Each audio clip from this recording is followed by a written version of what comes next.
Today, we're going to dig into a short but really powerful story. It captures a struggle that, let's be honest, every single creator out there knows all too well.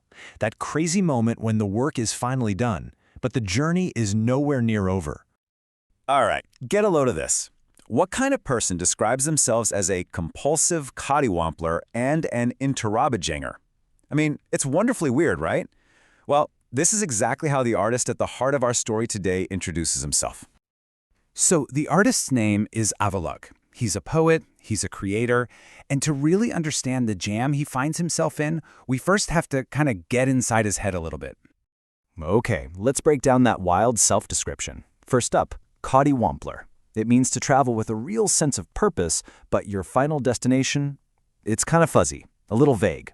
So this paints a picture of someone who isn't just aimlessly wandering. Nope, there's intent there, even if the end of the road is a mystery. It's all about the discovery. And then you've got interrobanger. I love this one. It's basically someone who asks a ton of questions, and they do it with this amazing energy and excitement. So you put those two things together, and what do you get? You've got a thoughtful wanderer who is just buzzing with curiosity about everything. That's the creative spirit we're dealing with here. And this quote from him, wow, it just perfectly sums up his whole philosophy. For Avalok, creating something isn't just about making an object. It's about transformation. It's about taking something small, like a few inches of canvas, and stretching it out into something absolutely infinite. It's a mindset that sees huge potential in every little detail. So with that incredible mindset, Avalok creates. He pours all of that purpose, all of that intense curiosity, all of that philosophy into his work, until, finally, he reaches that magical moment that every creator dreams of. The project is finished. The manuscript was complete. The core of the work, all those ideas, finally wrestled onto the page. It was done and dusted. Every chapter polished, every little edit made. You'd think the hard part was over, right? He even had the cover design completely ready to go. The entire project was just sitting right there, a finished product, ready for the world. But just when he should have set it free, he hit a wall. Hard. I mean, after all of that work, after stretching those inches to infinity, the entire project just grinds to a halt. It's completely paralyzed by one single nagging question. And here it is, the dilemma. Does he go with the classic, tangible feel of a paperback book? Or does he go for the instant, global reach of an ebook?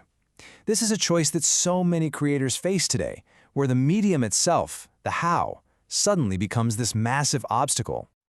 And this is the real question at the heart of it, isn't it?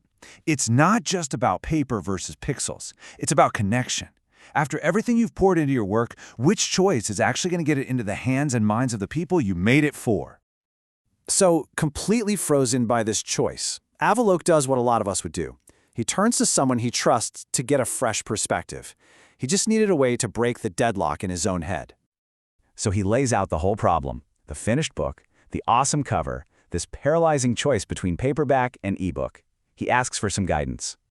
And his friend's response is, well, it's pretty brutal and totally unexpected. I don't care. That's it. No debate, no weighing the pros and cons, just a complete dismissal of the entire problem. And then comes the punchline, the big revelation. All I know is you either publish or perish. Boom. In that one sentence, his friend completely reframes the entire situation. The how is totally irrelevant. The doing, that's everything. Now, this isn't just some casual throwaway comment. It's actually a really powerful rule to live by for all creators. It's a piece of wisdom that cuts right to the heart of what it means to make something. So here's the real message. The friend didn't care about paperback versus ebook because it's just a distraction. The real danger isn't picking the wrong format, it's picking no format at all. That indecision, that is its own form of perishing.